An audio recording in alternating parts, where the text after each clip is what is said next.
Well, howdy there, Internet people. It's Belle again. So today, we're going to talk about another split in the Republican Party starting to show. From September 2nd to the 7th, Global Strategy Group conducted a public opinion survey among 1,000 registered voters nationwide. Most of what was found was exactly what you would expect. People think it's hard for young people today. In general, people's views of the economy is souring.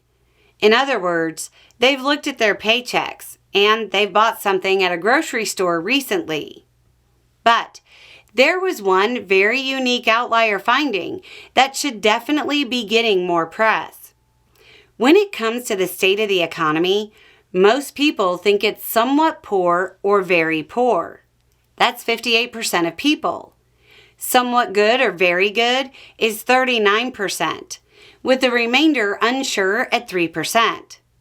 So, Trump's economy is net negative of 21%.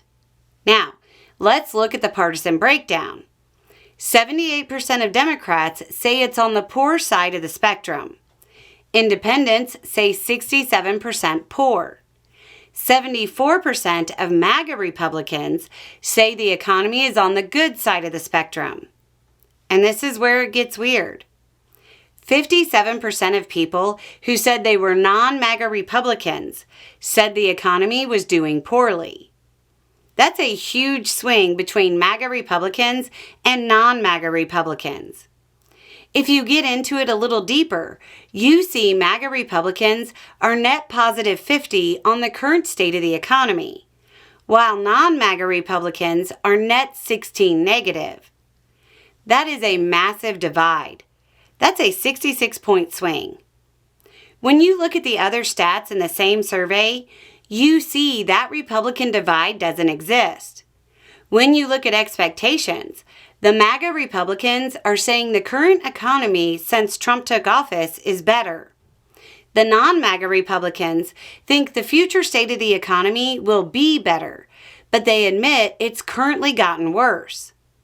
This isn't a sampling error. That's a sharp divide on a specific subject that holds up across different questions. This tells us two things. Non-MAGA Republicans actually exist, which I have to admit, I was starting to doubt.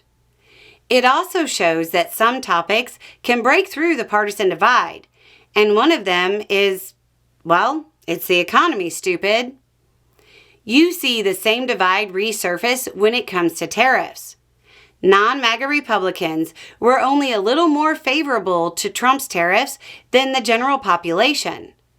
Overall, 66% of respondents thought the tariffs will raise costs on consumers, harm U.S. businesses, and weaken the U.S. economy. Non-MAGA Republicans came in with 59% saying that. 78% of those who identified as MAGA Republicans think tariffs will create jobs, fix our trade deficit, and strengthen the U.S. economy. There's long been a saying that says, "It is difficult to get a man to understand something when his salary depends upon his not understanding it." Well, now, their salary depends on understanding it. Seems like that works too. Anyway, it's just a thought. Y'all have a good day.